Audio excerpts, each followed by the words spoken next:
Adequate accommodation is an important factor for many different kind of entry clearance visa application. It can be read from Appendix FM 1.7a, and it's a very quick revision on the requirement of adequate accommodation. The paragraph 6 of immigration rule defines adequate accommodation in short, which is everyone in the house must be counted. The house or accommodation should not be overcrowded, and it must be occupied exclusively.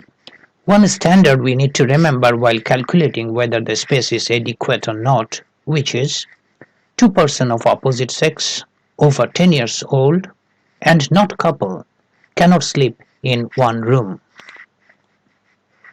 While assessing whether the accommodation is overcrowded or not, few principles or guidelines are given. In short, these are: everyone should be counted who would be living in that house, whether his or her name is there in the application or not. The children under 1 is not counted, and children from 1 to 10 will be counted as half.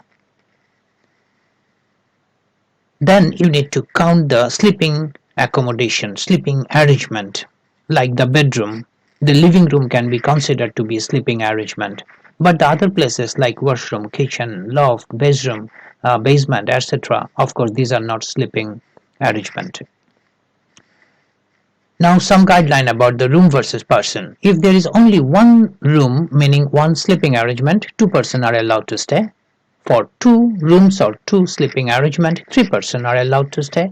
For 3 rooms, 5 persons. For 4 rooms, 7.5 persons.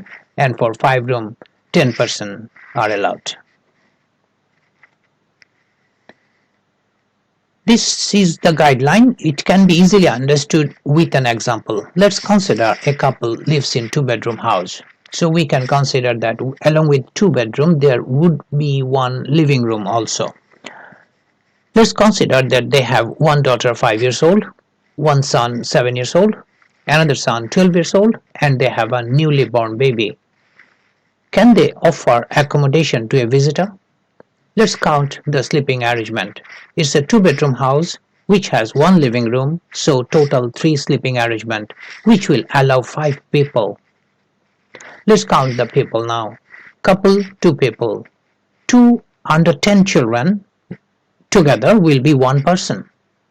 1 12 years old son is 1 person, and the newly born baby is not counted. Thereby, total people in this house would be 4. So they can still offer accommodation to any guest, and the accommodation will not be overcrowded.